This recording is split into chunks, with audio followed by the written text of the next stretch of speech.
All right, and welcome back to the Alex Jones Radio Show. I'm Jakari Jackson filling in. I will be joined by David Knight in just a few minutes. He's actually over in the TV studio conducting an interview.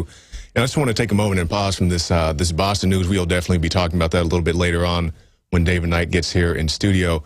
But this weekend, I wouldn't say we celebrate, but we observe the anniversaries of Waco in Oklahoma City, and even the new situation in Waco with the fertilizer plant, and also, I guess, the Boston bombing as well. This is a very jam-packed week, and other definitely incidents that have happened during this week in history.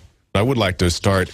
There's something that came to my attention a little bit earlier today. This is something that you can find on Infowars.com.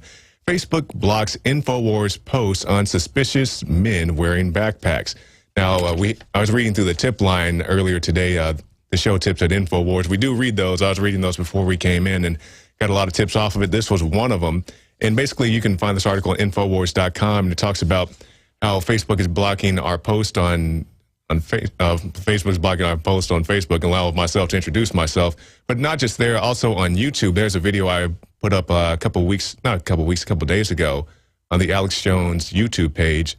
It was from my nightly news segment a couple nights ago, and people kept questioning, why is this post blocked? There is no explicit content in that video except for the truth. I believe it's now off the blocked settings, but all it was titled "Trendies Call for White Terrorist," and what that is, it was about the Salon article that said they wanted a white terrorist because if it was some type of minority group like Muslims or some type of maybe like homosexual group or, some type of group they deemed as a minority, those people would be targeted. But when it's a white terrorist, there is no targeted group. But, as I pointed out in that article, it targets Timothy McVeigh, Oklahoma City bombings and so on and so forth. So I'm not exactly sure why that happened, but there has been some censorship of Infowars over the last couple of days. And not surprising, you got guys like Dan Badandi, going into press conferences, shutting him down, making the mainstream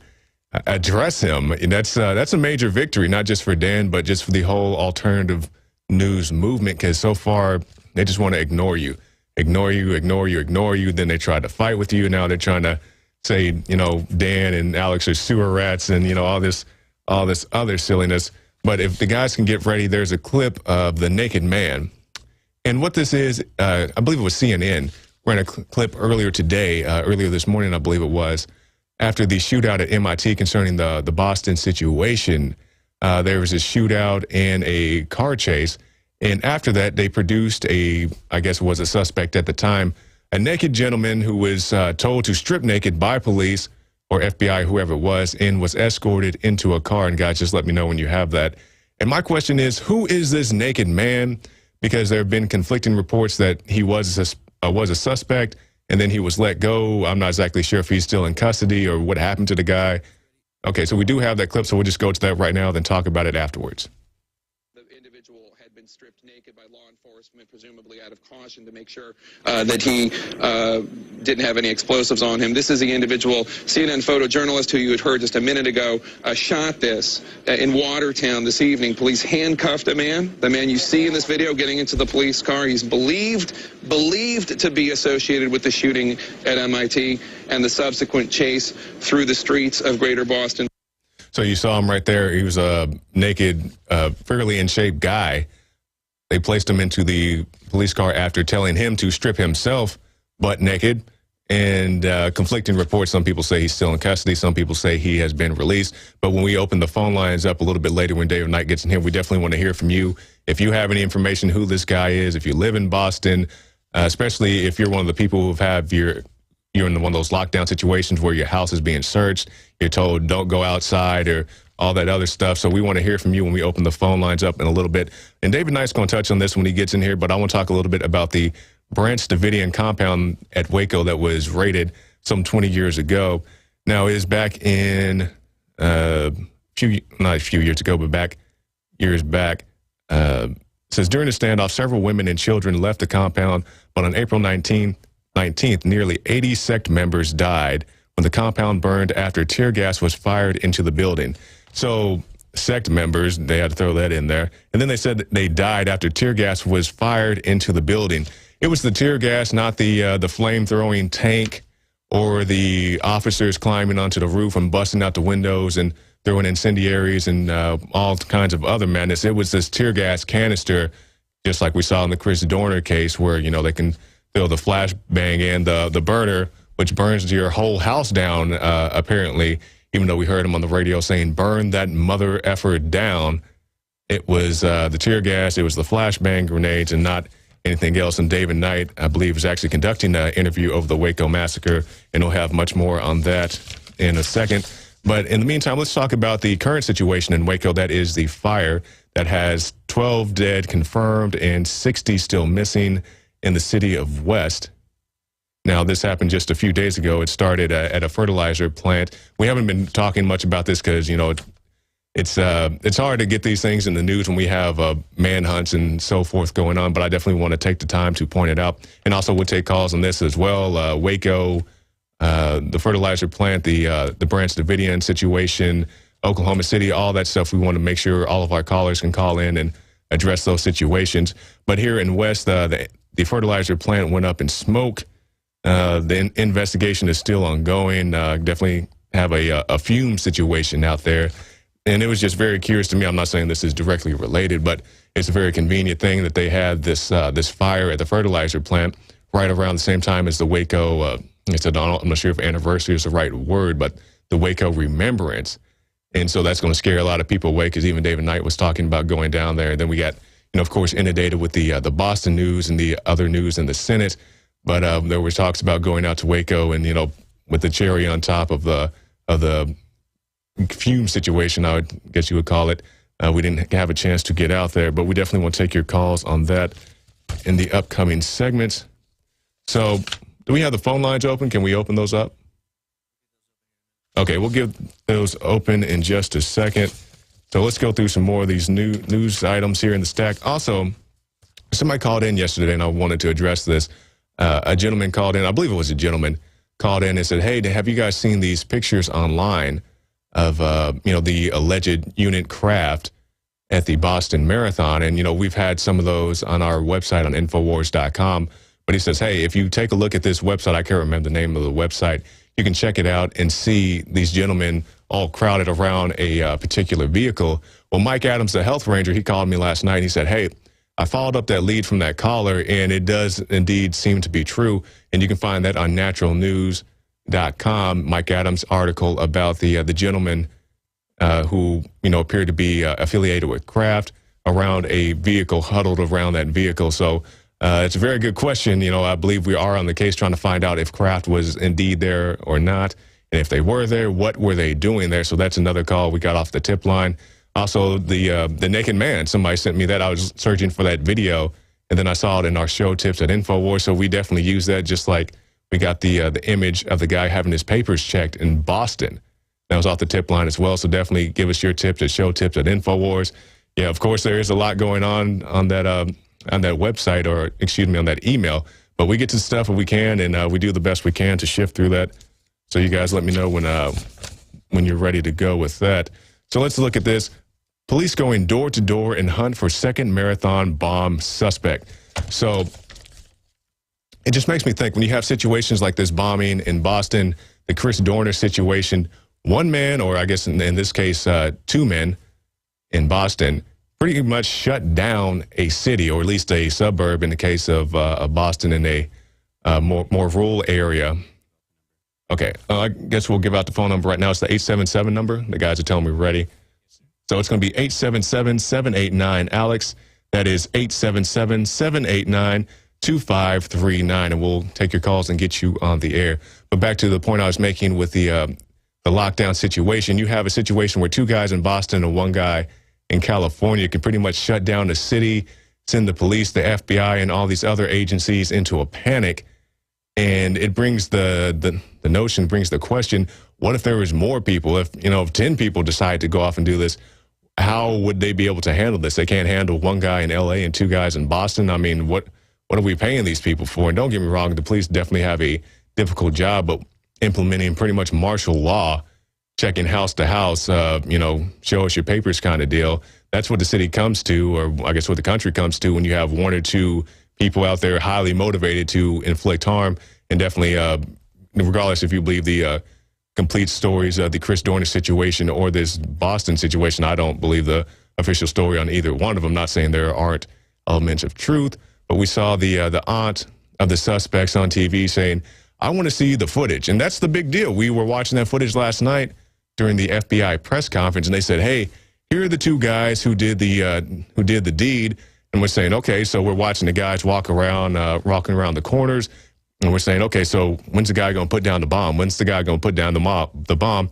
And they never showed the guys putting down the bomb. I'm not exactly sure why that is. I don't think it's disrespectful to the family to at least show the guys placing the bomb down. And then there were the pretty much ridiculous reports that these guys have multiple backpacks and backpacks, like they're pulling rabbits out of hats.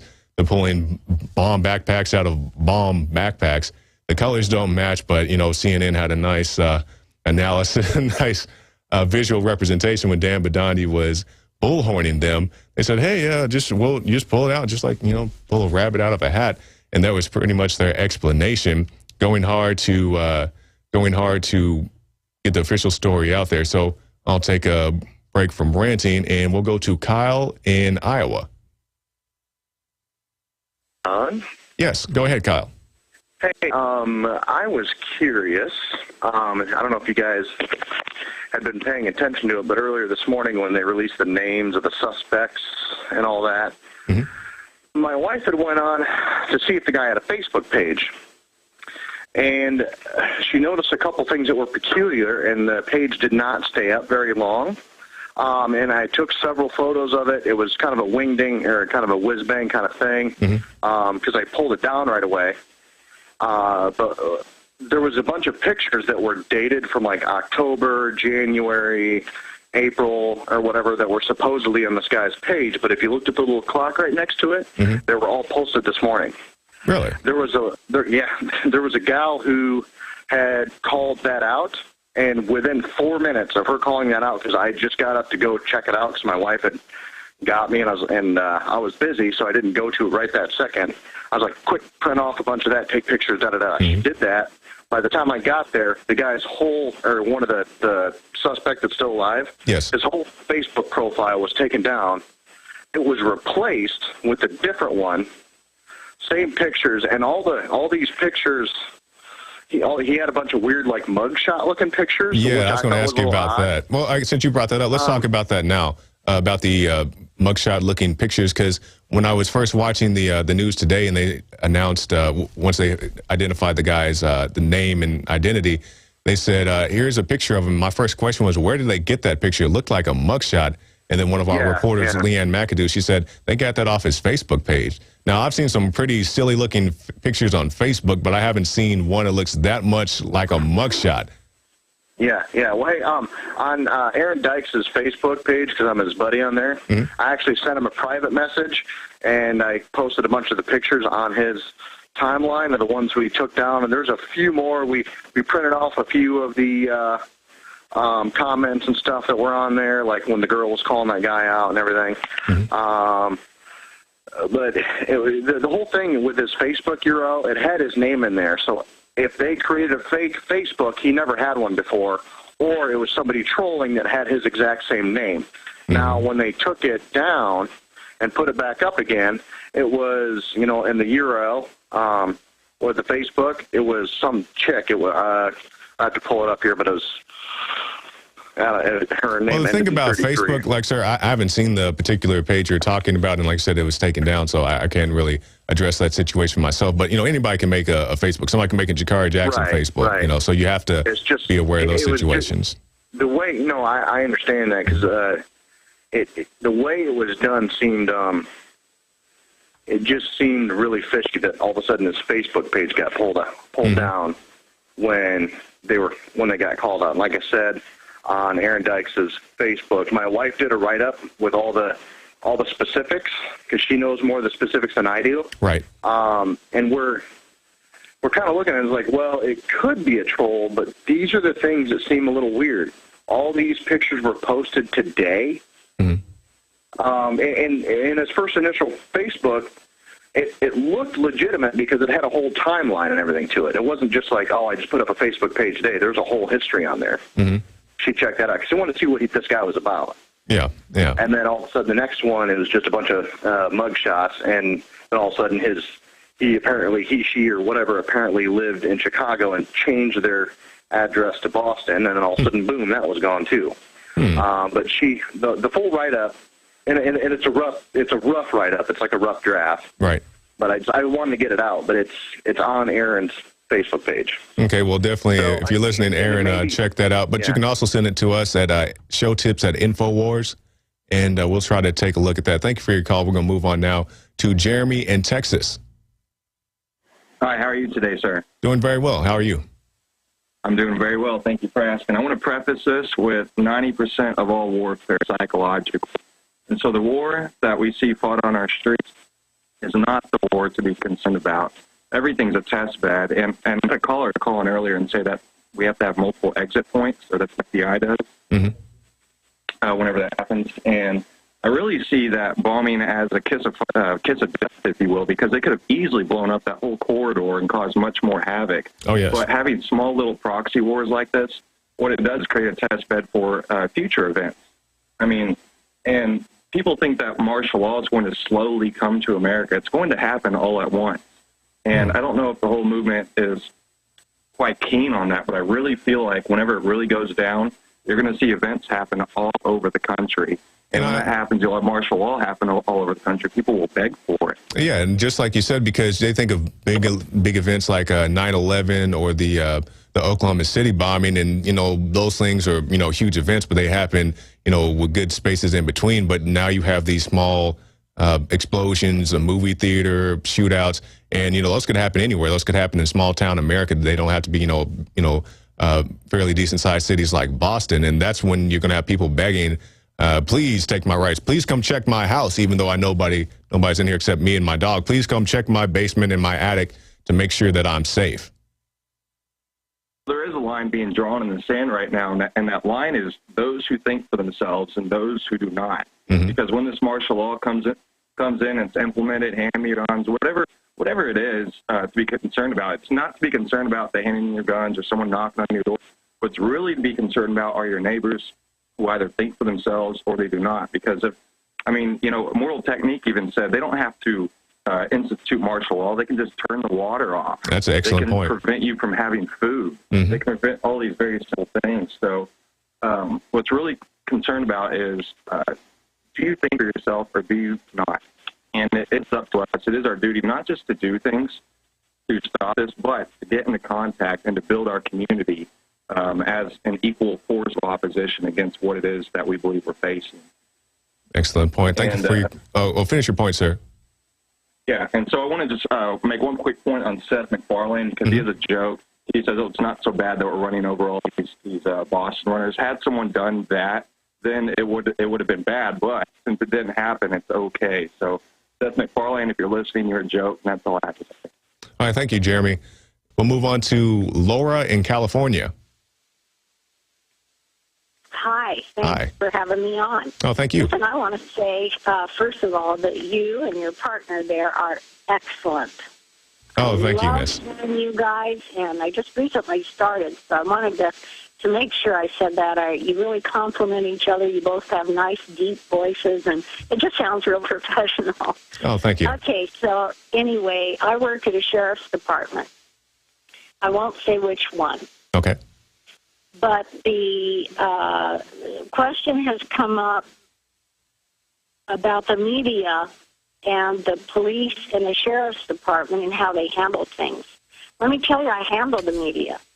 And I am under strict instructions never to ever let anything out until they have the exact information to give the media. So I found it very incredulous that they would put all this stuff on the media about this whole event and then pull it back and change it and change it and change it. I said, this does not make sense. Laura, can you hold on for just 1 second? I just want to talk to the guys for 1 second. Can you guys cue up the clip, Boston Cop Intimidation? It should be in the new folder. Go ahead, Laura. Go ahead, Laura. I know that because you know, unless an event is completely staged, like I suspect Sandy Hook was to some extent, to what extent I don't know, but they may have been able to get support through threatening officers or whatnot. Certainly I know Eric Holder came in under the cuffs. It was reported through, I think it was ABC or NBC. I have the document on that. Mm-hmm. And he came in and talked to the first responders. What do you want to talk to first responders for? I know first responders. And, you know, there'd be no reason for him to do that unless there's some other thing going on. But anyway, I did want to mention that. And also when they, in the beginning of the Boston race, and all the special ops people that we saw there, and we know they were there, as soon as that happened, within so many feet, even if it was 20 or 40 feet, they would have gone in the direction of the guns, and they would have had an immediate lockdown in a vicinity of that area. Mm-hmm. I'm saying and suggesting to you guys that they would have found them. They would have gotten the guy at that time. So, you know, all this is really, really kind of murky, isn't it? All the information we're getting, and I feel that they would have caught him. Also, I wondered did you hear, Dzhokar, that he was with his brother, the younger brother, apparently got away. Now, how do you get away when there's so many people there? They kill your brother. Was that you're referring to after the shootout? Is that what you're talking about, Miss? After the shootout, and after they got his brother, they apparently escaped in a car, right? And then and they shot and killed his brother. But then I heard a report that he left or got away. Now, I find that interesting. I heard that as well. You know, like I said, the story is ever changing. And I'll thank you for your call. We'll have to move on. And but that situation, I heard it earlier this morning, probably about 8:30 this morning. I was at the gym and I was running on the treadmill, and they had the TVs in there, and they said the younger brother actually ran over the older brother, and you know, has that changed since 8:30 this morning? I'm not exactly sure. There were reports, like we just showed you the report earlier, of the naked man being placed into a police car. So I'm not exactly sure what that ties in. If that was the older brother, I mean, to me he looked somewhat like him, but you know, it's not the best quality of video. So it's definitely a iffy situation. I am like you. If these people were as armed and as dangerous as they were, you know, hyped up to be, I think there would have been more of a police presence. But in the meantime, let's go to something that she alluded to, the cop intimidation factor. So let's play that clip right now. Here he is. Look, here's a police right here. What does it say on this thing? Here's a police officer pointing an M4 at a reporter's face. Look, here he is. Just so you guys don't think I'm wrong. Pointing an M4 at the cameraman's face. Who's this guy? Who is this guy? Looks like a terrorist. But then things really picked up. It looks like a terrorist. Look at this guy. He's just running around with his M4. Okay, if you guys can get that clip ready again, I want to play it from the beginning so people can clearly see that the back of his jacket does say police on it. This is something after the Boston bombing. I'm not exactly sure at what point, but after the Boston bombing, you saw the officer there running around recklessly endangering people. Now, there it is right there. You can see it right there on your screen if you're on prisonplanet.tv. Here's the police right here. What does it say on the thing? Here's a police officer pointing an M4 at a reporter's face. Look, here he is. Just so you guys don't think I'm wrong. Pointing an M4 at the cameraman's face. Can we roll it back and freeze it when he puts the gun in his face? You can cut out if you have to, but let's freeze it right when he puts the gun in the guy's face. Yeah, just let it play, and we'll freeze it when he gets there. The police right here. What does it say on the thing? Here's a police officer pointing an M4 No, wait until he gets to the cameraman. Face. Look, here he is. Just so you guys don't think I'm wrong. Pointing. Right there. Okay, so if you're watching on Infowars.com/listen, and leave it up for a second. This is a police officer. You saw him with the police on his back. He's holding an M4 rifle, according to the person reviewing this video. You can see the cameraman there with his camera. I can't see what the cameraman guy's face looks like, but just from the back, he doesn't appear to be one of the suspects. So why is this officer running around recklessly endangering people, showing his firearm in their faces? That is called menacing, as you saw in the, okay, you guys can take it down now, as you saw in the Project Veritas video. And the guy goes to the police station. He said, well, can I be like Joe Biden and, wave my shotgun around and to scare people? And the woman said, no, that's called menacing. You will go to jail if you do what the vice president tells you. And there's like the guy said, I call that guy a terrorist. He is terrorizing the media there. We've heard reports of media having their cameras confiscated. We've heard reports of death threats even. In some cases, I believe AP reported that against different media personnel. And there you go. There's your martial law at its finest, your police state at its finest, somebody having a gun shoved in their face by the police, not these terrorists, but, some police officer who I'd say was terrorizing the people in that situation. We'll move on now to Stephen in Florida. Yeah, hey, good afternoon. Good afternoon. Hey, I wanted to say, first of all, on the heels of what the lady caller had said, I think that listening to you and David and Darren and the others there, you guys epitomize what news reporters and media people should be. And so I just wanted to commend you for your professionalism. And I think the key is that you deal in truth and not fiction, unlike the dinosaur so-called mainstream media. It's coming out more and more, just like you saw the Bill O'Reilly clip. And if you want to see some more Bill O'Reilly clips, you can go look at his stuff from, what is it? He was on Hard Copy or some show back in the day. He's yelling and freaking out at people. But yeah, that's what it is. Yeah. So anyway, but thank you for your comment, sir. But go ahead. Yes, sir. I just wanted to say about, you were mentioning about the situation in Waco with this fertilizer plant. You Yes, were hearkening back to Waco. And you might want to check into this. Alex would probably know about this because he's good friends with, there's a guy named Tex Mars that's also there in I know of Tex Mars, yeah. Yeah, and years ago, after that incident occurred there with the Branch Davidians, the whole debacle, he came out with some intel that said that Janet Reno, the pit bull, nickname, was the one that gave the order for the, ATF, and it was a whole military operation of basically murdering those people, but that it was given at the behest of Hillary Clinton. And that's the angle I've never heard really covered in the whole thing about, the whole thing that happened at Waco. So she had her own personal agenda, I guess, is what the way Tex was putting it. And so you guys might want to kind of check into that angle. I wouldn't be a bit surprised if that's true, knowing the history of the Clintons and how ruthless they are and the murder trail that's in the wake of everything they've been involved in, how many people have died, because of them. But, I just wanted to say, too, I'm a runner, and I was just thinking about this. I went out and ran today.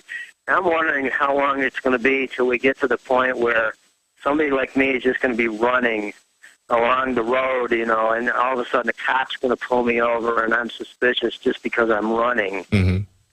Just because of, what happened there in Boston. And, I go out to a lot of races, and, there's a lot of people that come out there with, backpack type of bags where they carry all their gear. Right. And, I'm really leery of seeing the day. I'm kind of expecting it now where, they're going to try and not just the major races like Boston or New York or Chicago, but even smaller ones, because we always have police out there just directing traffic, but where it's going to come down to where they're going to want to be going through everybody's gear that comes out there to participate in these races. I don't think that's a very far-fetched statement. I definitely appreciate your call, sir.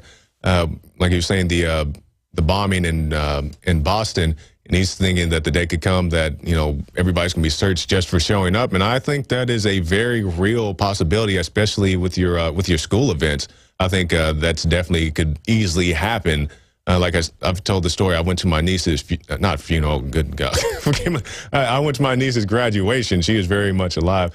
I went to my niece's graduation a few years ago, and they were checking people's bags to get into the graduation. Now, when I graduated, it was an open event. Anybody could just walk in the building.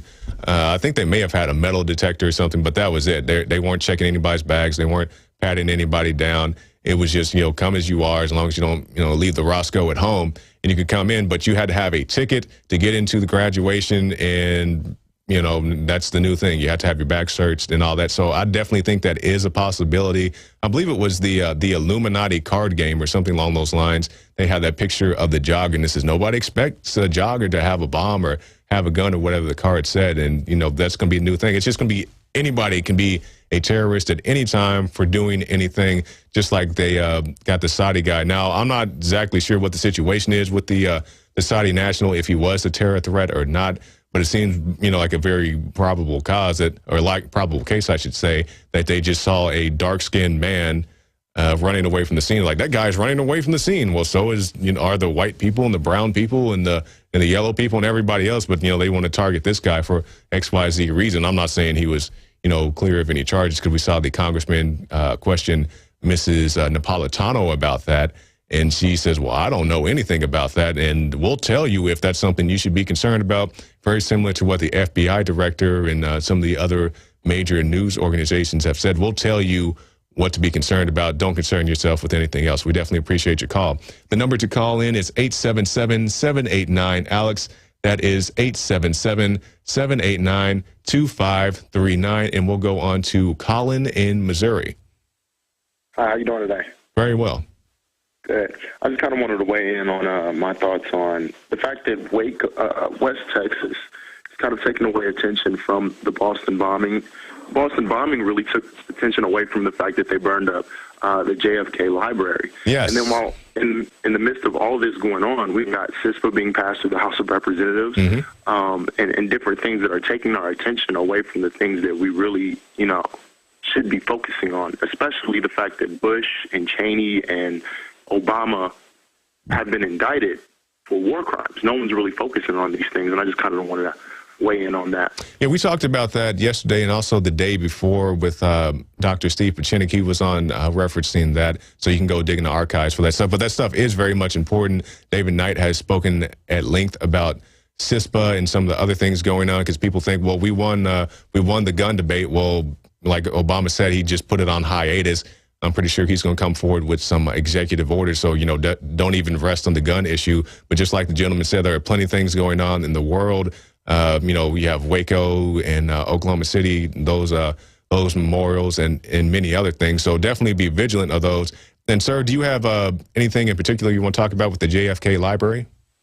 That was it. I just wanted to let everyone understand that we can't just be focused on one thing, that there are multiple avenues that we have to explore, multiple things that we have to focus on when we're fighting for our freedoms, because they're not just attacking on one issue. They're focused on multiple issues. So, just remember to stay vigilant and focusing on everything that's going on, not just one or two issues. All right. Appreciate your call, sir. Yes, and we're taking calls on numerous topics. It doesn't have to be about Boston. That's one of the hot button issues right now, but you can call about Waco. You can call about the JFK library. You can call about whatever you want. You can call about GMOs or anything else. So just let us know what you want to talk about. We'll move on to Jason in California. Yes, Dzhokar, it's a pleasure to finally talk to somebody at the InfoWars team. Long-time listener, I've been calling a lot, never got through. So, well, congratulations. Today's the day. Well, yeah, it's a happy day here in California for me. But that's the only thing I'm happy about. What I'm curious about is if anybody, I'm sure it's talked about there in the office with all of the InfoWars team, but with the numbers growing of people that are opening their eyes, essentially, of things that are going on and the questions that go unanswered, is there any sense of an end game?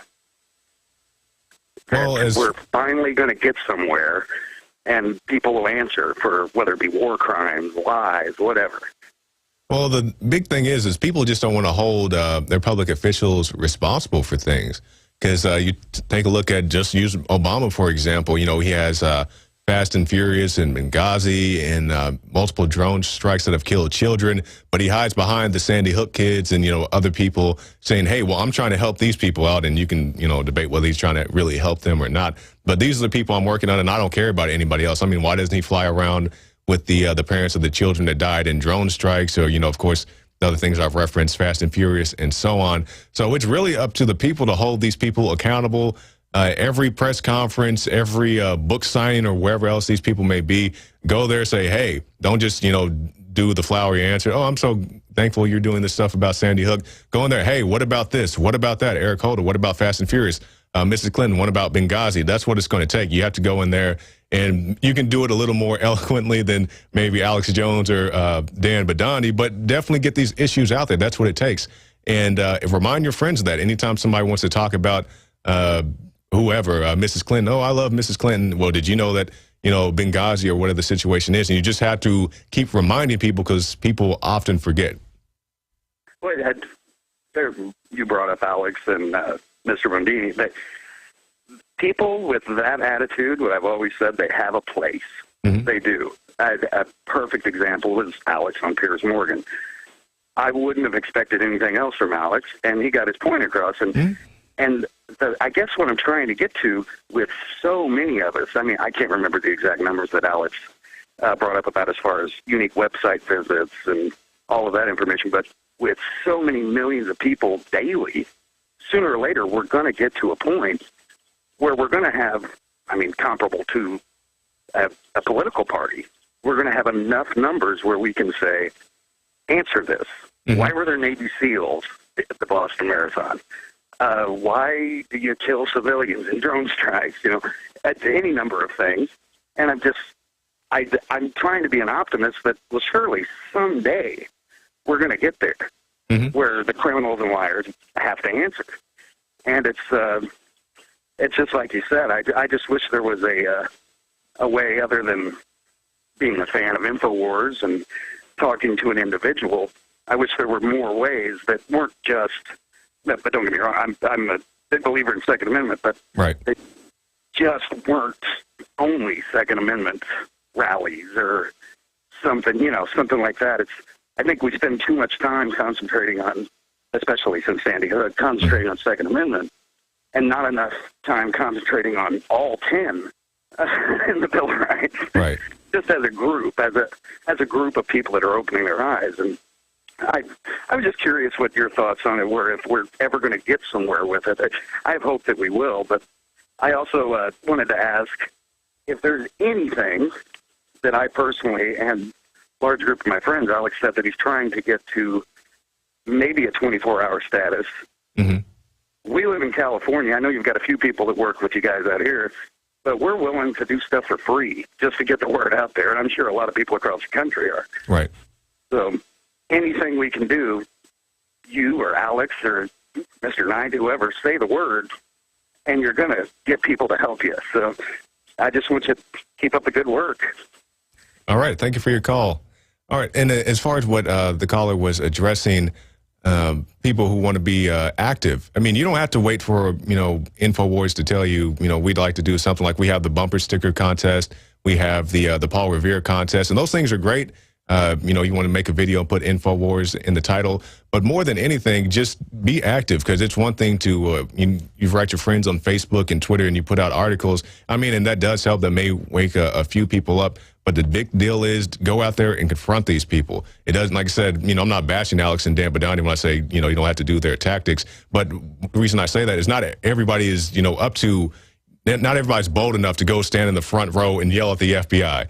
Not everybody is bold enough to go yell at President Bush like Alex does. You don't have to do those things. I mean, those things are, great. They're great news pieces if you do those things. But just anything, just be active in your community. You can go hand out flyers on the corner. I mean, you have to engage people personally. That'd be the only advice I'd give to people, because I meet people when we do various things around town. They say, hey, what would you recommend? Engage people personally, whether that's in a very friendly sense, you're just trying to spread the message, or it could be a little more hostile sense, like you're going out there to confront, some corrupt politician. And that would be the advice I give to anybody. So I definitely appreciate your call, sir. We'll move on to, is that Darren in New York? Hello? Yes. Oh, yeah, it's Darren. I'm from New York. I was just trying to touch up on a little bit of the Boston and what I've been seeing compared to the news media and then the photos that people have been sending about the whole entire police force basically taking their own people and putting them as prisoners, basically. I see in my eye. Really? I haven't seen that. Oh, yeah, go ahead. I have a couple of family members down there, and thank God they left before all this happened, but when before the manhunt started, they tried going home to go get some of their stuff, and after the shootout and everything, there was a blockade set up along, I forgot what exit it was, but the police basically told them to get out of their cars. They searched everything, asked for their identification, and my sister-in-law, she didn't have her identification, so they took her to, you know, like the drunk tank type deal and interrogated her for what seemed like almost hours, she said. But all it ended up being was the police force patting down the kids and the whole entire family and basically calling it a good day and told them that they can't get in the city. And you told them, you said they patted down the kids. They patted down the kids? What's up? Yeah, they patted down everyone that was in the vehicle this morning. Wow. Yeah, so I mean... This morning? You said this morning? What's that? You said this morning? They did that this morning? Oh, it was like basically like a couple hours after the shootout and whatnot. Oh, wow. Yeah, no, I mean, I'm in the service and stuff like that. So, I mean, when I heard about InfoWars, it was back in 2011. I was like, oh, this is a bunch of hoopla, because I was like, you know, the government can do no wrong. But after this happened, I kind of opened my eye a little bit, and I kind of started talking to the people in the company, and I was like, this seems like more than just this. And then there's been a lot of soldiers like, dude, they're like, this looks like if the government wants to try doing something like this, it's like we're on the brink of almost what seems like a civil war.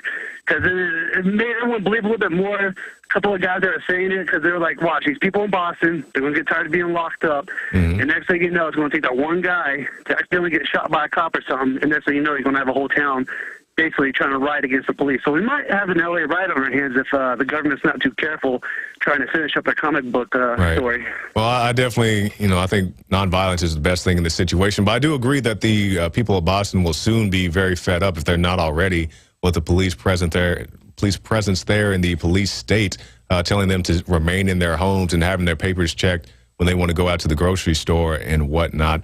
But I definitely hope for a peaceful solution. Thank you for your call, Darren. We'll move on to Ronald in Texas. Hello, Ronald. Yes, can you hear me? Yes, go ahead. Okay, good.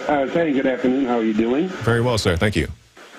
Yeah, now there's a couple things I wanted to bring up.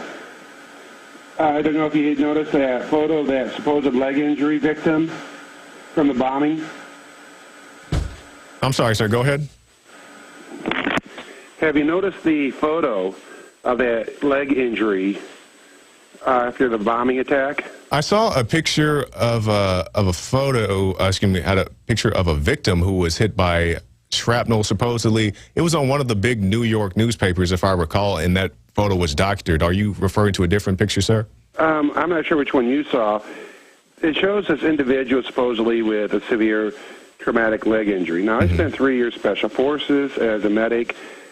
I worked as an RN, yada, yada, shock trauma, you name it. Now, number one, if you have your legs are blown off like that, you're going to have a tourniquet. There's no tourniquet. Number two, you'd be bleeding profusely. Number three, you would not be wide awake. You'd be actually in shock. Right. And yet here he is sitting up. He's awake.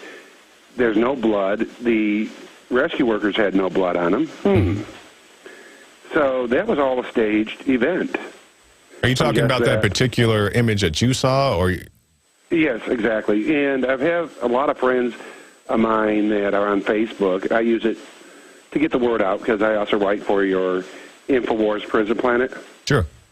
And a lot of them are also in journalism, and so they've been forwarding me photographs, etc.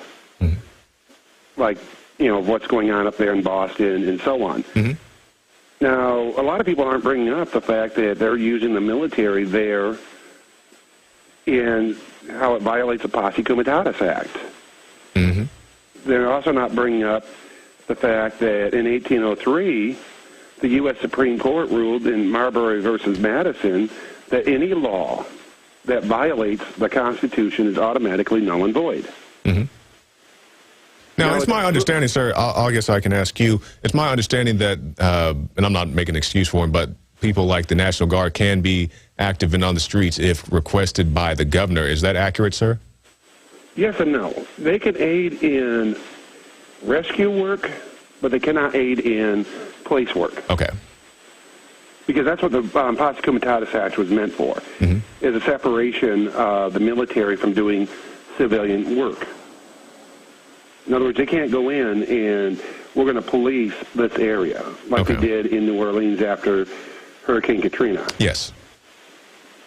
Now, the other thing I would like to bring up is the fact that you notice that the Obama and multiple others were indicted. Mm-hmm. And then suddenly you had the bombing, and next Obama said, oh, this one white guy sent letters to him and someone else, and it had ricin. Yeah, the guy, who was he, Elvis impersonator? Yeah, the Elvis impersonator, the one that just popped up on the screen. Mm-hmm. The unique thing is, to manufacture ricin in large enough quantities to kill a human, you need at least in excess of over 200 pounds of castor beans. Mm-hmm. And you'd actually have to remove the beans out of the husk and then scrape the white powder, the fibers, and then you have to process that, dehydrate it, so on. And you have to have almost a degree in chemistry to manufacture it. Mm-hmm. And yet, here the people are believing this. Well, sir, I'll ask you, have you seen the Alex Jones interview where he talks to John McAfee? Yes, I had, and how he went ahead and John McAfee actually brought up that. Mm-hmm. And the bad thing was when Alex Jones thought, oops, he's going kind of nutty. And I thought, no, you can always tell when a person's serious by their voice. Mm-hmm. And here he suddenly went from, ha-ha, I'm joking, to deadly serious. Now, You're talking about McAfee. It was the Belize government or the Colombians or whoever, but it goes back to that point, the same with the anthrax scare. Mm-hmm. It was a weaponized anthrax. Well, here we're going to need to create a patsy, all in the name of stripping away our rights. Oh, yeah, I definitely believe that all this stuff is about stripping away our rights, sir. And like myself, as a disabled veteran, and I've talked with a lot of veterans here in where I live in East Texas, we're not going to go down quietly in the night. If they try to bring in martial law or they try to bring in the UN peacekeepers or whatever to take away our guns, we're not going to just go off and whisper and hide and, turn everything over. And many veterans are saying that. I definitely appreciate your call, sir. I want to read this article. This was from a few days ago. War veteran arrested for rudely displaying rifle. Now, I do believe Alex talked to this guy yesterday or the day before, and this was a gentleman. He was outside with his son hiking, and they have some wild game in that area. I believe some cougars and wild hogs and so forth. And he's approached by the police, a war veteran, and the police say, hey, why do you have this rifle? He says, there's wild game out here. You know that. You live in this area, or at least you police this area, and you can see it right there if you're watching on prisonplanet.tv or infowars.com/listen. Then the police they have the guy up against the police car, and why do you have this gun and so forth. And veterans aren't going to put up with this. I'm definitely not advocating any type of violence, but I do believe there's a very high powder keg scenario. There, the police in Boston or wherever else could, knock on the wrong door with the wrong kind of, right type of circumstance, or should I say the wrong type of circumstance, and, end up with a shootout because people don't want people in their home. Hey, they tell the cops straight up, hey, I'm in this house by myself. It's me and my dog and my gun. Just leave me alone. And, bad things can happen. I definitely don't want that to happen, but that is definitely a possibility. The number to call in is 877-789-ALEX. That is 877-789-2539. Is David Knight out there? Is he still in the back studio? Okay, that's fine. We'll continue on. We'll move on to, is that Barbara in Virginia? Yes. Hi. How are you today? I'm very well. Yourself? I'm actually very disturbed at everything that I'm seeing on CNN. Since this morning, I turned on the news this morning and I see the picture of the older brother and it said dead, and I'm like, what? Wait, Yeah, how did that happen? Yeah. Right, it happened overnight, and the whole thing. I saw a movie years ago, and it basically had to do with government corruption, and it was called Double Take. I don't recall that. But go ahead. It's like this had Double Take, just painted all over it, meaning they're showing you one thing, but what's really happening is something completely different. Mm-hmm. And what's been aggravating me since this morning is that everywhere, all these reporters on CNN are like, oh, well, police believe that these two are the suspects for the bombing in Boston. Mm-hmm. Like, okay, so basically you gunned a guy down on a belief. Whatever happened to evidence? Mm-hmm. Exactly. You know? And that's the question everybody keep asking. You know, they say, if these are the two guys and you're confident that these are the two guys, why can't we see them placing the bomb down?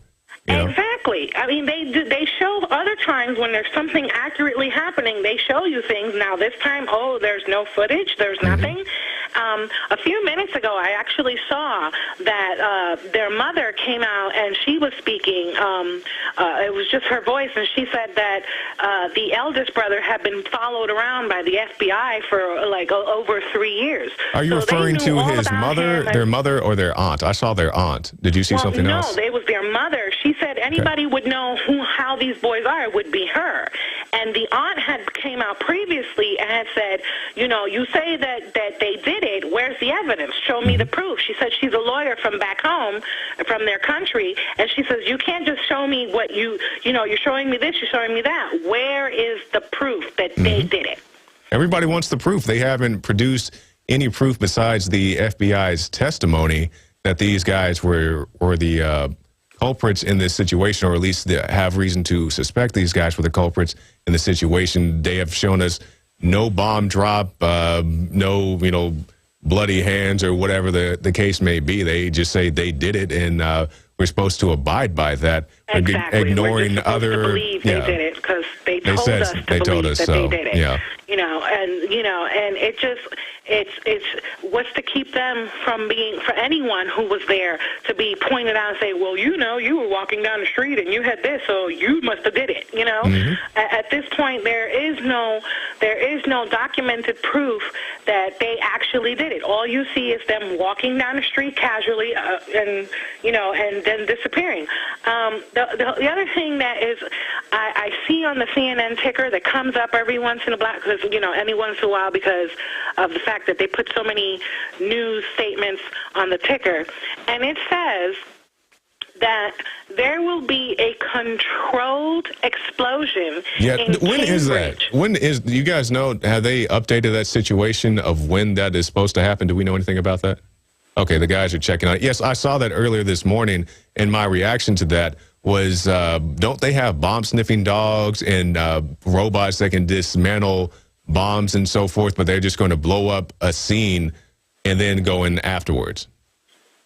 Yes, this is true. This doesn't make any sense to me. You have, and they're sitting here, they're ready to sit there and take guns from everyone who, you have an assault rifle, you have a rifle, and we're going to take it away. But all these people, policing every innocent, bystander just in their house. You can't leave or you're going to get shot. So they don't believe they're creating terror on a town? Oh, they definitely are. Definitely are. Okay, we have an article on. Thank you for your call, miss. We're going to move on. FBI evidence photo shows Boston bomb suspect standing near child later killed in marathon blast. Okay, so we can see Mr. White Hat standing. Is that the 8-year-old who died? Is that him? Okay, so there's the 8-year-old who died if you're watching on PrisonPlanet.tv. And Mr. White Hat, suspect number 2, as they're calling him. Okay.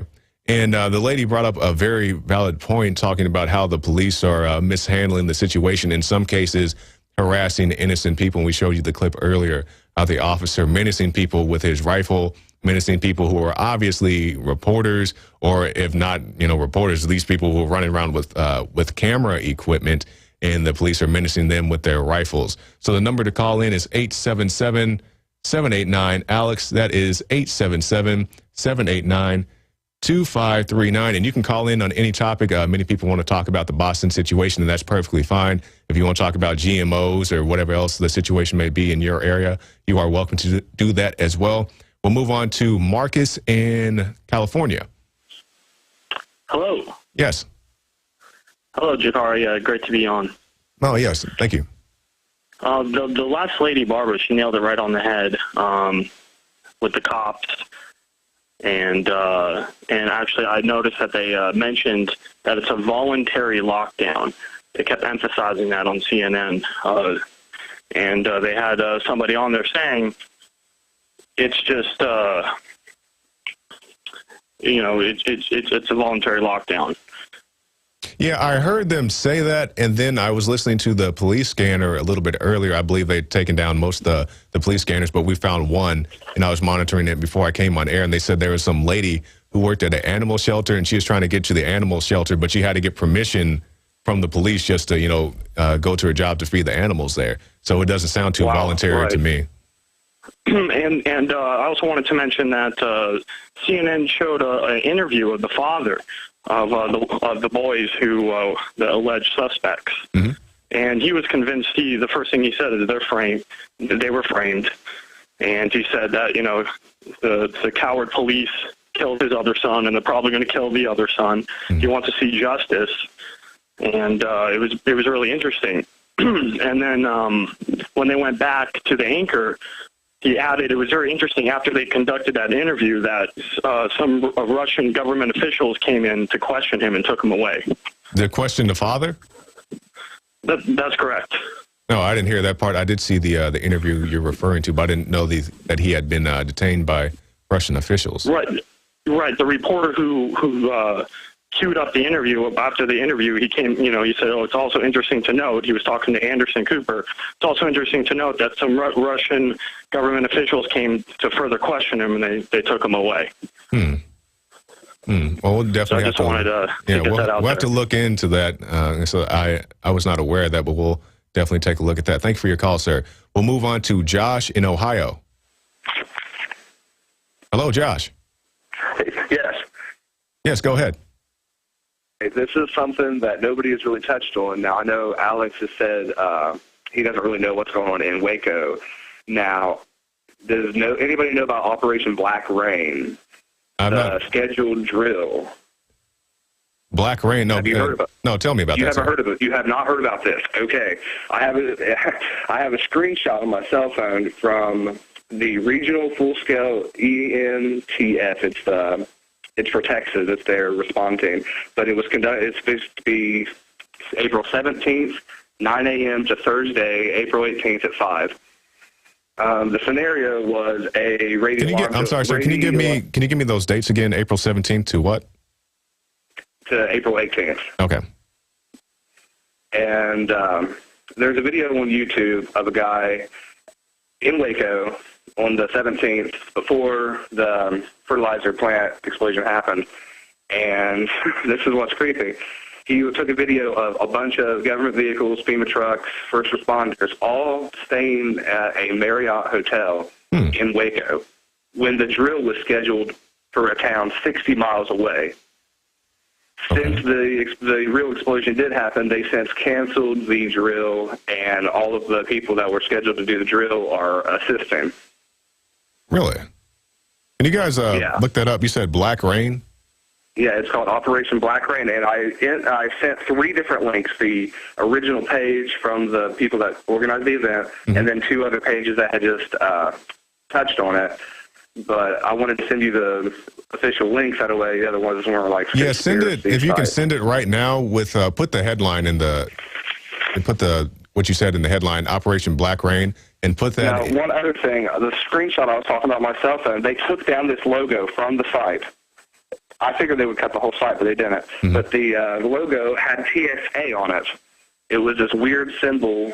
It was a black and yellow circle, and my buddy has it on his iPhone. We might be able to send that picture too, but it was taken down from the page. Yeah, we just saw they had it on the screenshot. It said FEMA in Texas, and I couldn't see the whole article, but it definitely looked interesting. Yeah, if you have those, send those to show tips at InfoWars and also writers at InfoWars, and we'll definitely take a look at those. Thank you for your call, sir. We'll move on to Steve in Nevada. How you doing? Very well, sir. Go ahead. I just wanted to draw everyone's attention back to an article that Paul Joseph Watson wrote, Boston bombing culprits identified. Yes. In that article on April 17th, there was these pictures, all the Navy SEALs and all those guys, but there was also some, like a screenshot from a guy named Anonymous, and he said that laws were being written to screw you. He said, I work on a security commission, and I've just received word to start campaigning on a campaign we've been working on for the last 2 months, and now it all makes sense. He goes down and says, they're going to pin this event on a male in his late teens to early 20s, and he said he's going to do it because he's unstable. Well, he said one person in that screenshot, but what we have here now are two people, one in his teens and one in his in his 20s, He's a young guy. And so then he goes on to saying that they're going to find firearms and an MRI book in his home, and they're going to use reloading powder for the explosion, and that the reloading powder shouldn't be on sale for the public, and because you can make ammunition with it and all that. So I just want everyone to go back to that article that Paul Joseph Watson wrote on April 17th called Boston Bombing Culprits Identified, and look at that screenshot that that anonymous guy put up where he wrote that out, because some of that sort of seems to be playing out. Because what's really interesting in that, what he wrote there, he said they won't find the suspect till later this week. The raid is issued to occur Friday. So that's today. Hold on, is that the actual article, guys? I can't see it from this distance, but that is the article we have on screen. Okay. Okay, yeah, that's it. And so, yeah, so that's very interesting to me, and I'm just I'm wondering, you know, did this guy have a tip? Did he know something was going on? And yeah, we have addressed that earlier. That was brought to our attention a day or so ago, but I'm definitely glad you brought that back up. People can go to that, scroll up to the top so guys can see that headline. Because that says even if they planned to do something like this, or he did have secondary information and he wasn't exactly accurate, it seems to be unfolding and sort of like he was showing. And you know that the plan can always be changed, but it seems like he knew something was. He had some kind of. He knew something. Yeah, had some type of tip. Yes, we were informed of that the other day, and thank you for bringing that back up. People can go to that article and see it there for yourselves. It was definitely chilling to us, and it's unfolding just like the article had pointed out. Thank you for your call, sir. So everybody go to that. If you were ever in doubt, you can go check that out and see it for yourself. I've just been joined in studio by one Mr. David Knight. Hey, Dzhokar, how you doing? So you just did an interview about Waco, is that correct? Yes, actually, it's going to be on tonight's nightly news, and I just talked to Mike McNulty. I can't hear him in my earpiece. I don't know if you guys are having any audio difficulty, but go ahead. He's got me. Am I online? Okay, I can hear him now. Yes. Well, I was just interviewing Mike McNulty. It's an interview that's going to be on tonight on the nightly news. And for those of you who don't know him, you may know his films. He did Waco, Rules of Engagement, and he also did Waco, A New Revelation. And we actually have that right here in the InfoWars shop. So that's right. Check that out. This is a new version. He also did a third film that kind of came out. The second film caused a lot of stir within the administrations and caused a revelation of some flare tapes. That's forward-looking infrared that showed some thermal imagery. So he did a third documentary about that. This package right here has those two most recent documentaries there. And it's really interesting because this is someone, he's looked at the Waco incident over the last 20 years. This is the 20th anniversary of the ending of it, where so many children and men and women died in a fiery conclusion to that. And he's looked at this, but you know what we talked about in the interview was how much things really haven't changed, the way the government deals with these types of things. Right. How it comes out of nowhere, essentially. Sometimes it's hard to tell where the malevolence ends and the incompetence begins. You know, it's kind of this thing going back and forth, and the way that they manipulate the public opinion and the way they manipulate the press and the stories that are set up to cover that kind of incompetence. And so it's really important and very pertinent to today's debate for people to take a look at this. And if you look at what happened with Waco, if you look at what happened with Ruby Ridge, if you look at what happened with the Oklahoma City bombing, all these different things, you realize that there's a pattern of behavior here, and that's why we were so quick to jump out and say some of the things that we did, that they just were not adding up, and that it looked like a pattern of behavior. And what we saw at the time this all happened in 1993, the internet wasn't there, but I was involved with a group of people in the Libertarian Party, and we were passing around information on bulletin boards. And just as we see today with the internet, we were sharing information with people who were on site, and we were seeing very different information than was being presented to the public. And the people who are in power right now at the FBI and at CNN and Fox News, they don't want you to see this stuff. They've got a very narrow-focused story. Only look here, nothing else. Exactly, and they're desperate about that now, because it really was a seminal moment for those of us who were looking at it at that point. And it was just... because again, it was a wake-up moment, and for people my age that were active at that time, it's really a bigger deal than September 11th, because we see the whole framework of our country changed legally after September 11th. But for those of us who saw just the mass propaganda, manipulation, and malevolence of our government at that point in time, it was a really seminal moment. And these films by Mike McNulty really lay it out. So it's very important for people to see this. It's very important for them to get this information to their friends. And finally, I'll say he's got a very detailed blog that is copsproductions.com. And if you go there and look at his editorials, you'll see it's essentially overflow information. But he talks about, and we talk about this in the interview tonight, when they come for the guns, you can do one of three things. You can either turn them in, you can wait for them to come to your house and have a firefight like the Branch Davidians did, and we see how that ends. Or you can do a third thing, and we talked about that third thing tonight. And if you want to see it, you can tune in to the nightly news tonight. All right, nice plug for that. Can we show the video on the shop site, Waco, a new revelation, so people can check that out on the InfoWars store. So guys, just throw that up whenever you get a chance. Now, David, Waco is something that's very near and dear to your heart.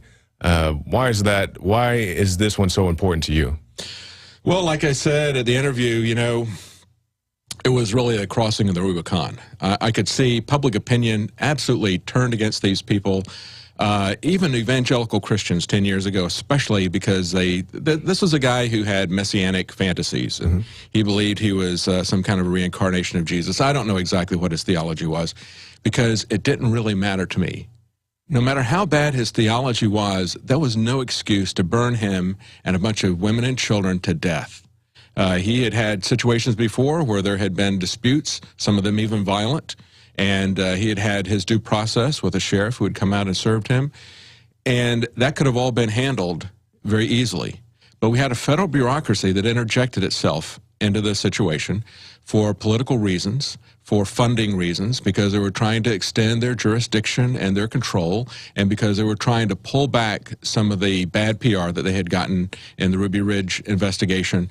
And so when they came in and they started doing this, things immediately came out. They said, well, we came after him because he had a fully automatic machine gun. Well, it turned out that he just hadn't paid a license. That was the technicality that was there. And so one of the things that we learned about that was that gun laws can be so complex and so lethal that we need to be really careful about infringing on the Second Amendment. You know, if you infringe on the Second Amendment and you make it a big issue out of a gun crime, people die frequently because of that. And so that was part of it.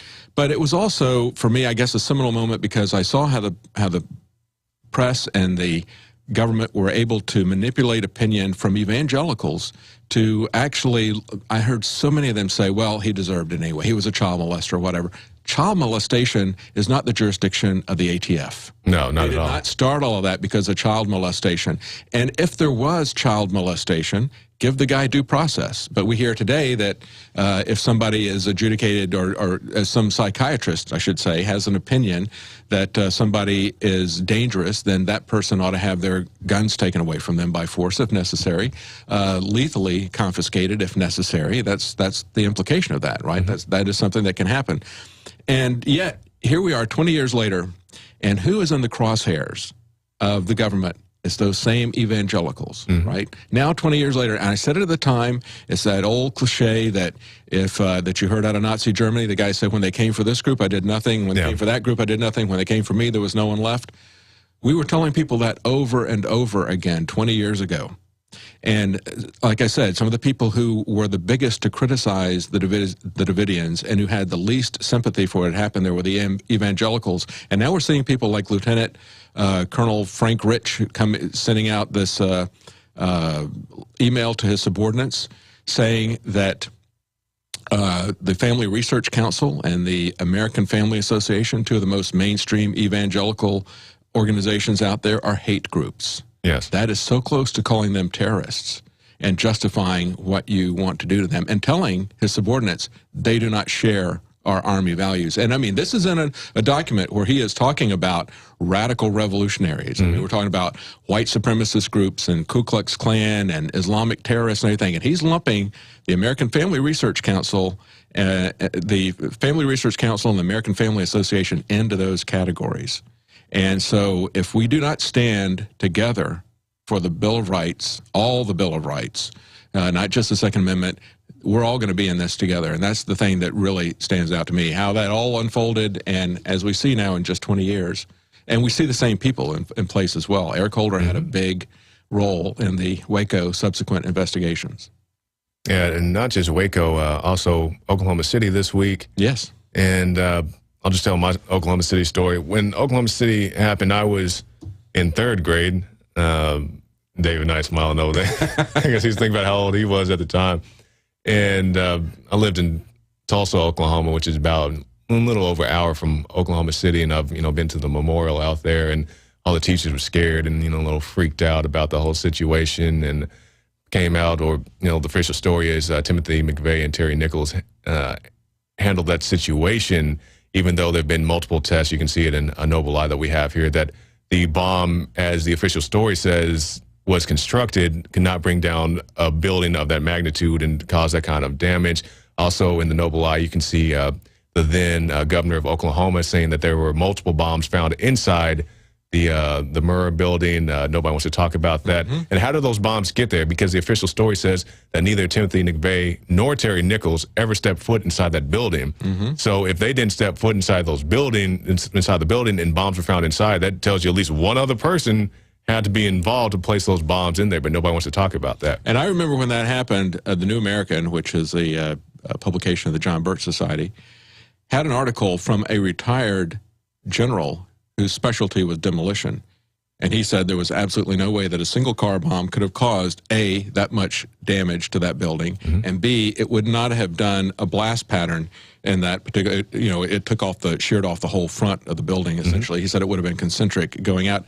That was very convincing for me, very convincing. And that documentary, A Noble Lie, there's a lot more to that story. I mean, that right there was, you can look at something and when that's why we call BS on a lot of these things. When you look at some of these lies, they are so profound that you say, okay, all right, I don't believe what they're telling me about this. And at that point, you've got to start doing the research. And it's going to take a long time for us to get to the bottom of what really happened here at the Boston Marathon bombing, just as it did for Oklahoma City, just as it did for Waco. But we can tell already that the government is giving us an inconsistent and a dishonest story about this. And the thing that you've highlighted there with Boston, Oklahoma City, and Waco, evidence was destroyed. Because we just heard them say they want to destroy the crime scene in Boston. They burned down the Waco compound, and they demolished the Oklahoma City building, even though, there's plenty of evidence to be found. Same thing in 9/11. They got the evidence. They knocked down the buildings, and they quickly escorted the remains away from the scene. There are certain, like you said, and it's why it's important for people to look at this Waco documentary. There is a certain pattern of behavior involved with these quote-unquote investigations that lays the groundwork for deception and dishonesty. And, they're not being transparent with people. They're not being honest. They're changing their story. They're covering up and removing evidence. And when they do that, they're up to something. And usually what follows with that is they then turn around and use that official narrative story as the basis to fundamentally transform our society in some way. We've seen it happen over and over and over again, and that's what we're calling right here. We don't have all the answers. All the answers didn't come out for Waco for over a decade. Right. But when he started uncovering this, doing his research, doing his Freedom of Information Act, it had profound implications for Janet Reno and other people, although they were never brought to justice. As a matter of fact, they're now in charge of justice, if you want to call it that way, the Justice Department, which is not really justice. But, Eric Holder has been very well rewarded for his towing the line for the bureaucracy. And one of the things that Mike McNulty said in the interview was that we often think of dictatorships as being centered around an individual, around Adolf Hitler or Stalin or Julius Caesar or whatever. But it's really centered in our country around these bureaucracies. They're the ones that have this, and unfortunately, these bureaucracies never die. They just get bigger. You know, they're almost like a corporation that never dies. There's a lot of the names change, but the game stays the same. That's right. That's right. Exactly. Okay, thank you for that, Dave. We'll move on to our calls. Did we already talk to Steve in Nevada, or is he still holding? Okay, let's go to Steve in Nevada. Well, I was your previous caller. Oh, okay. I stayed on the line, but I wanted to interject something to what he was saying about Oklahoma. I think the furthest column, according to the blast information, would have only been receiving 23 pounds per square inch of pressure from that blast. Any lady in high heels, it puts a lot more than 23 pounds square inches per inch down on concrete. Matter of fact, concrete's often rated at like 5,000 pounds per square inch or whatever. How in the world does that concrete shatter with 23 pounds of pressure on it per square inch? We'll leave it with that and get off the air. But I just stayed on in case you wanted to come back to something. Okay. All right. Thank you, Steve. All right. We'll move on to Michael in Nevada. Is that me? Yes. Great. So, long-time listener, first-time caller. Finally got an opportunity because you're running all day. Yeah. I'm a mathematician, software engineer, inventor, 165 IQ guy. And the subject of proof is what you've brought up again and again. And one of my interests, it's a very strong interest, I've had it since I was a teenager, and I'm in my 60s now, is a field called horary astrology. That's where you look at the event as it's described by the time and place where it occurs, and you can tell what's going on in circumstantial-wise. It's told actually in the event itself. And if you look at the event for the bombing in Boston, it's an extremely clear astrological event. Why don't you tell us your findings, sir? What? Why don't you tell us your findings? Yeah, well, it's clearly where we did it to ourselves. That is to say, the ruler of the first is in the 8th. Mercury, it's a communication by the people who did it to us. In other words, it's not a foreigner. It's the people themselves. There are a number of elements. The Sun and Mars are both in the 8th house of death. In other words, it was going to be a fiery event. I already had it on my calendar as a very dangerous day.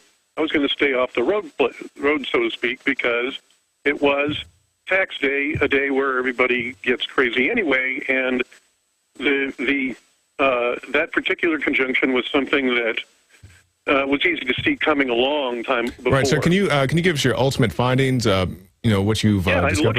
It looks like people very high in authority did the action. Public servants, people very high in authority, liars who deliberately caused the event and did so in order to improve their power, improve their authority. Okay. Well, thank you very much. I appreciate that. Thank you, sir. We'll move on to Fred in Oregon. Can you hear me? Yes, go ahead.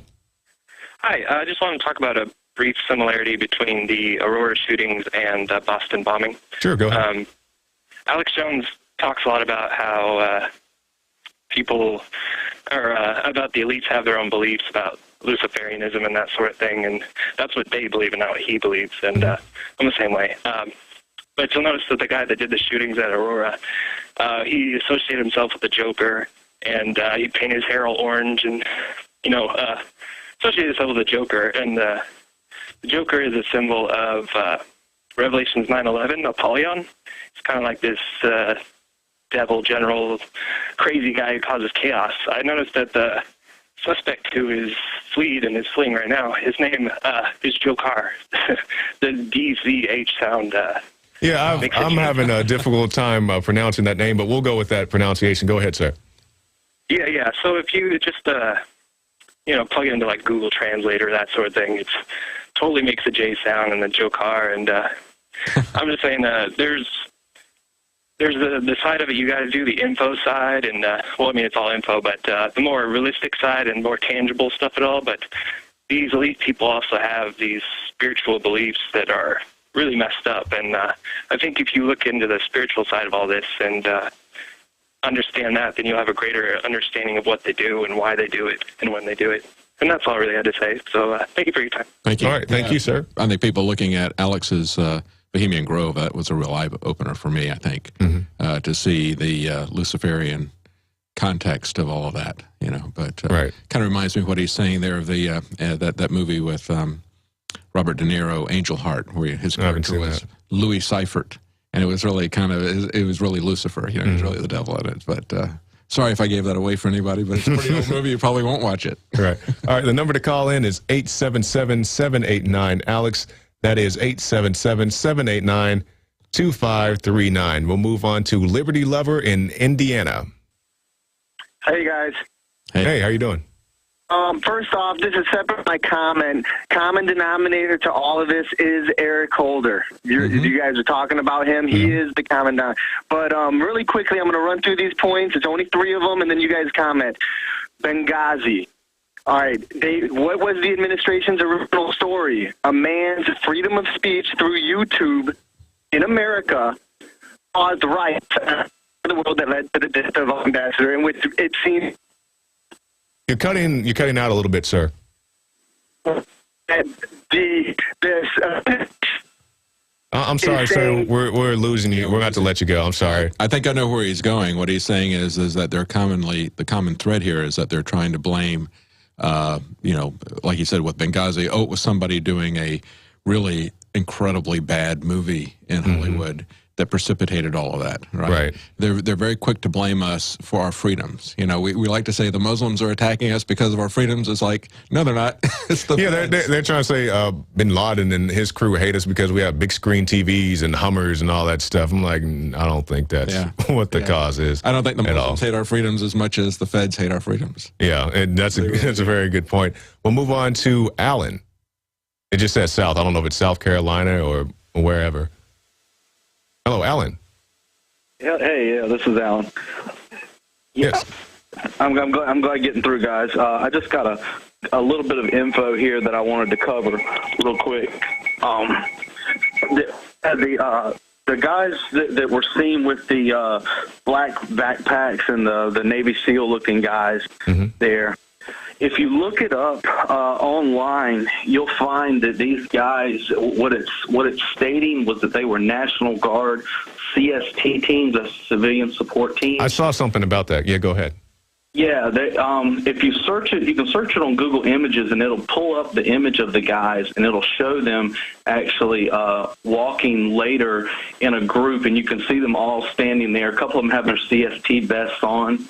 And there is an article, I can't remember the name of the article, but there is an article that was stating that they were scheduled to be there, and they were there during the running. So I don't know if that was those guys, but one more quick point I wanted to make about the Craft International guys. Craft International does not have operatives. They're not a private security contracting company. They're a training company. They're basically like a firearms training company. They teach civilians, law enforcement, military, but they are not a contracting company. Now, if one of these guys attended the class and bought a hat or something like that, but I don't know. But I do know that Craft is not a contracting company. They do not do private security. Okay. Okay. Thank you, sir. Yeah. Now I had heard the possibility about these guys being National Guard, as he pointed out, and I'm not too familiar with the Craft organization. I was familiar with the logo, but not too much with their organization. Yeah, we went to their site and we have requested information from them, a public statement. They have not responded to that, and they also there's a lot of people who are asking them the same question on their Facebook site, and they're not responding there either. We've also sent in a request to them there, but so they're kind of closed. I mean, when you go to most companies, they'll give you a phone contact or something like that. They only have info at thecraft.com to send them information. So they're not really, they're kind of a bit secretive, probably where these guys came from, and there's pictures of some of the trainers there that look exactly like what these guys look like. These guys did not look, as Alex has said, they look like they came from the Craft or from former Navy SEALs or current Navy SEALs. They did not look like National Guardsmen. Sure, when you see all the Craft photos in their own training videos and online, that's what they wear. That's and then it's the Punisher that the SEALs all use, but then it looks like the red craft there, as you see. That's why we're saying. So we call them, and sure, I know they're for training. Maybe they were hired as part of the exercise. Mm-hmm. And and again, I don't think they were involved from the body language. I think they were part of the drill. Mm. So that's what we're saying. Yeah, we didn't say that they were, complicitly involved in, the bombing. Exactly. And I'm not. And I said day one, the different Saudi Arabians, the redneck, all those people, I believe they were patsies too. Mm-hmm. Now we're seeing Photoshop stuff, because I've been looking at it pretty clear in the media, of the guy, they're now chasing around, where it looks like he's standing behind a little kid that got blown up. I mean, this is just disinfo heaven. And that's what I'm saying. That's what you see time and time again in a false flag, is this swirling confusion. So you don't know what's real. That's what they all want. The operators have called in and said, no, that's how it is. Well, that's how it was in Oklahoma City. I said 5 groups. It's 6 groups they had there. 6 groups. So that they always should just keep falling back to the next patsy. Mm-hmm. Mm-hmm. Right. If you go back and you look at YouTube and look at the 7/7 bombings in London, they were interviewing a guy, and he was with a security organization. He was saying, this is just amazing. We were here training with our security organization, the exact same scenario, at the exact same time, in the exact same place. What are the chances of that? Well, it turns out the chances are like astronomically 0. So it's the sort of thing when we saw that and that's why Dan pressed them so hard on, is this a drill? Is this a drill? And they would not give us a clear answer. They avoided that question. The police chief avoided that question when he asked him that, because that is a real telling sign. That's a telltale sign. And it's not to say that the people who are involved in the drill are aware of it. Just as I said, it was an amazing thing to that guy who was with the security organization there in London on the 7/7 bombings. Right. He was absolutely amazed himself. These people, if they were involved with the craft there for training, as part of an exercise, that's why it would, we're not saying that they're involved with it, but we're also not able to get any confirmation from them one way or the other whether they were participating in it in any way. Yeah, so I hope we answered your question, Alan. We're not saying that they were, involved in, pulling the trigger or anything. We're just wondering why they were there. We'll move on now to Dusty in Michigan. Hey, how you doing there? Very well, sir. Yourself? Yeah, pretty good. I'm calling from the Michigan General Gerald Assembly. Okay, go ahead. Right. We were talking 45 minutes ago with a couple of guys about what we can do to take back our country. That's what we're involved with. Okay, go ahead. What's your take on it? My take is we got to stand up and take our country back. We got to get rid of these criminals, and there's nobody going to do it but us. How do you propose we go about that, sir? Forming lawful assemblies in all states, taking back our governments. Sounds good. Get together with your friends and your neighbors and learn the laws of the land and hold these people accountable. Dave, did you have any thoughts? Well, I was just curious what he meant by a lawful assembly. Is that something that is outside of the electoral system? Yes, it is. It's completely constitutional. Do you have anything? You said you're involved in a group. Is that what you do in your group? It's not a group. It's a lawful assembly. We're about 400 people strong in Michigan, and we're working with the assemblies in the other 50 states. Do you have a website where people can get information on how you formed your assembly? Yes, MichiganDejure.org. And you can also hit the contact us and send a message, and we can connect you with an assembly in your state. That was Michigan what? Michigan Dejure. Dejure. D-E-J-U-R-E. D-E-J-U-R-E. Okay. Correct. All right. All right. Thank you for your call, sir. I will move on to Jamie in Washington. Hello, Jamie. Yes. Regarding the police radio at the time just after the bombing that you have linked in your archives on the 17th, deeper into the recording, there's a possible transmission that could be an operative talking. I have sent the dialogue and the timestamps to show chips, but I'd like to go over the timestamps that are of interest and think it would be very powerful to play these segments for the audience to hear as well for their own. Sure, that'd be great. Go over quickly, 25909, and of course this is at Blog Dog, Boston Marathon Police Radio, if you search that. But at 25909, someone says, this is the real deal. We're just checking on your ETA to downtown. There's a long silence, and then someone pretty upset says, I'm dumping, I'm not getting near there. I just got to dump and run. I'm dumping and running. Lady breaks in. I'm sorry, Stanley. Repeat. We can't hear what you're saying. I'm jumping and running. I can't see the pro. I can't see the what? The pro, P-R-O. Okay. I just got to get going here. Is that okay? I got to go. And the lady goes, yes, go. So that, to me, is pretty worth listening to. Wow. And just a quick second tip, at 2:55:45, it sounds like an officer. He says, bleachers over here and the library.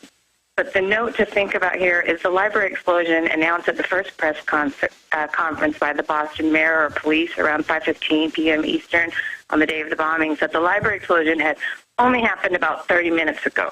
So why did the cops know about it at 2:55 and are directing others to that location besides the bleachers? So thank you, and I hope this cracks things more. Well, all right. Thank you. Love to hear you play it. That's interesting information. Thank you so much. And as far as that, resend that to show tips and put blog dog timestamp in the headline. Thank you. Alex. No, gentlemen, I'm just looking for my keys. Oh, we do this if anybody quite often. Knows where Alex Jones' keys are, yeah, call in. I don't know. This is almost a daily game. We get to play Find Alex's Keys and Find Alex's Phone. It's usually the phone. Well, I'm working around here. Yeah, he's a busy guy. Bigger things on his mind. Like a bumblebee. All right, the number to call in is 877-789-ALEX. That is 877-789-2539. You can call about a whatever topic you want to. You don't have to talk about the Boston bombing, but, that's a hot topic, and if that's what you want to talk about, that's perfectly fine. We'll move on to Chuck in Oregon. Hello. Yeah. Yes, go ahead. How you doing? Good. I just wanted to mention that my brothers and I have a program on Blog Talk Radio, if I'm allowed to say that. Yeah. Mm-hmm. And we received an email today after our program saying that we might not be able to, because of the situation in Boston, we may not be able to have our regularly scheduled programs this next week. Really? Why would that be? Are you there? Are you there? Are you located anywhere near there? No, I'm in Oregon. Oh, wow. So they just said because of the situation in Boston, you can't have a broadcast, is basically what they said. Yeah. I'm just curious, sir, what type of programming do you have?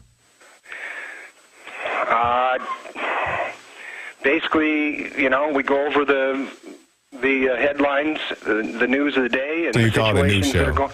So are you, did they give you any reason for that, or they just said that you might not be able to have it simply because of what's going on in Boston? That's the only reason? Yes. Yeah, I thought that was very strange. That is very strange. Well, we have seen situations all across the country the day after this bombing happened. USA Today had pictures of essentially martial law type of things going on in cities all the way across the country, all the way out to L.A. And, we looked at it and we were just absolutely amazed, weren't we? Yeah, even today I was watching CNN and they had a Hummer or a Humvee, whatever you call it, parked on a city street just like it's a mailbox or something, like it was supposed to be there. And that's what we're so concerned about, is that this is being used to fundamentally transform our society, to take these military drills, which have been occurring in big cities on a more and more frequent basis, to do this even more in the open and make it more of our day-to-day life, and to use this as a justification. Well, because it was a bombing in Boston, no longer will you be allowed to openly congregate without turning this area into a police state. Wherever you are, we're going to do a TSA number on you. And we know the TSA has been building up for this for quite some time. They've been stockpiling the tools to do this. They've been running test runs with Viper at various public places, typically having to do with transportation, things like train stations and bus stations and that sort of thing. But they've also been at sporting events, which has absolutely nothing to do with transportation. Not at all. They were at Romney rallies and Yes. some of the other candidates during the election. So they're aching to expand their jurisdiction and their little bureaucratic empire, and that's exactly the types of things, as we said before, that were going on, and that was the backstory to Waco. Yes. Why that happened. Now, sir, I'm sorry to hear that's happening to you. Is there a phone number or maybe an email somebody can, viewers can contact to say, hey, I want this guy's show on the air? Let's see. guess you could just contact Blog Talk Radio. But I'd like to know if this has happened to anybody else that has a program on. Yeah, if anybody else. Blog Talk. Yeah, anybody else who's on Blog Talk or any affiliate, and they say, hey, my show's been canned, at least temporarily, because of the situation, we want to hear from you. Thank you for your call, Chuck. We'll move on to Drew in Indiana. Hello, Drew. Yes, go ahead. Yeah, I had two questions. One, whatever happened with the Oath Keepers at Lexington?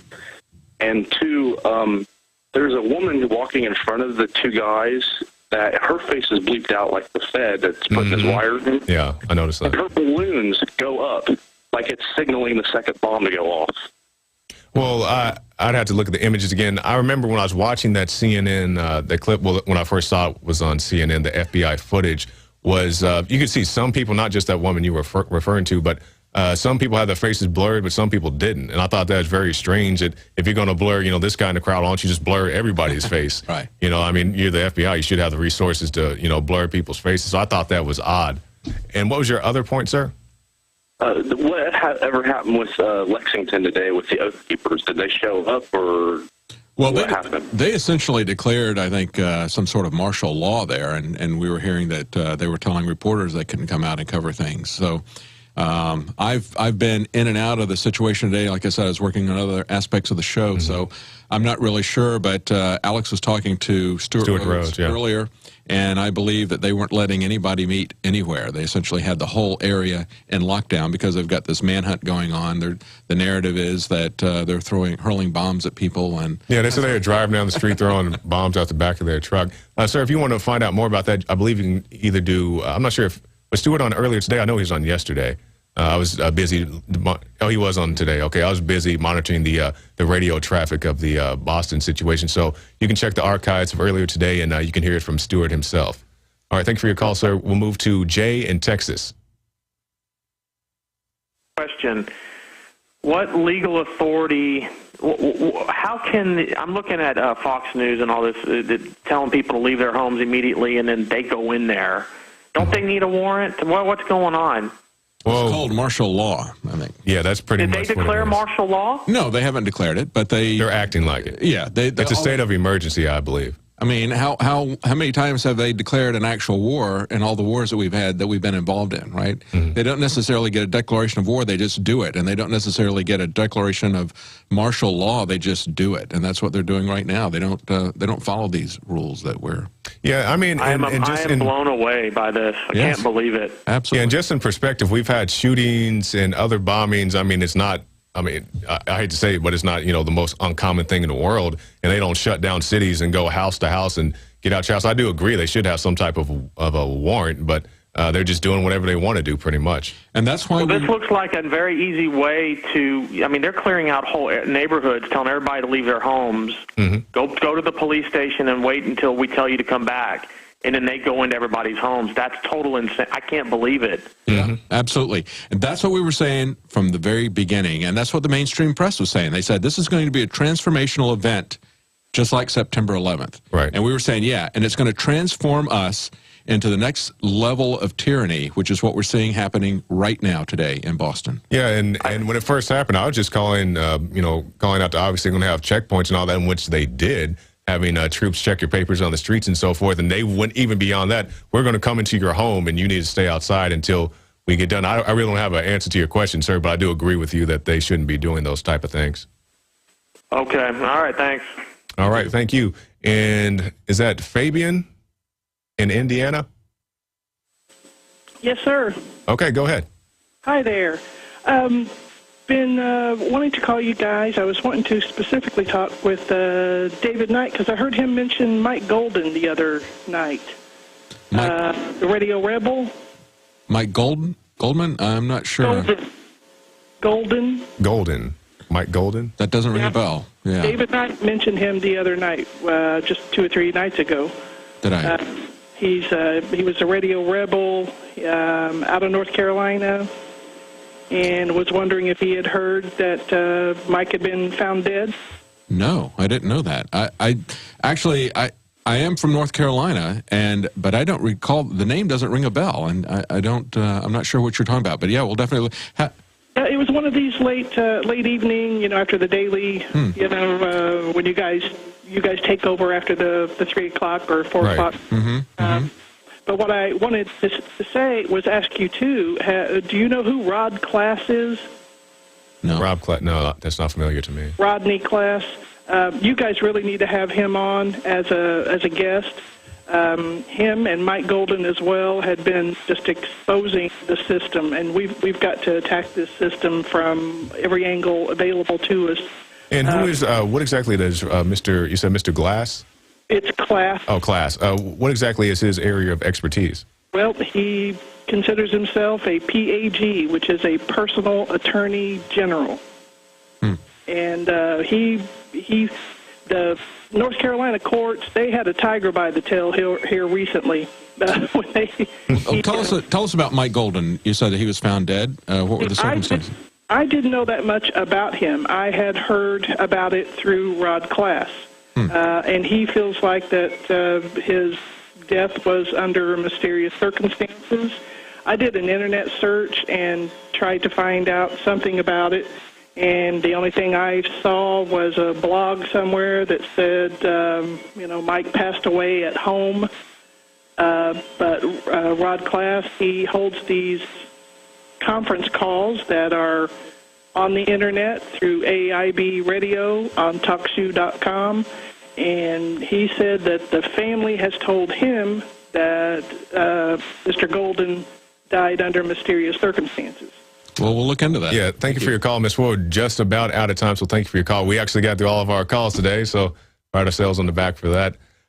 So stay tuned. InfoWars Nightly News tonight, 7 p.m. Central. We'll have a lot more information for you at that time. David, any final thoughts?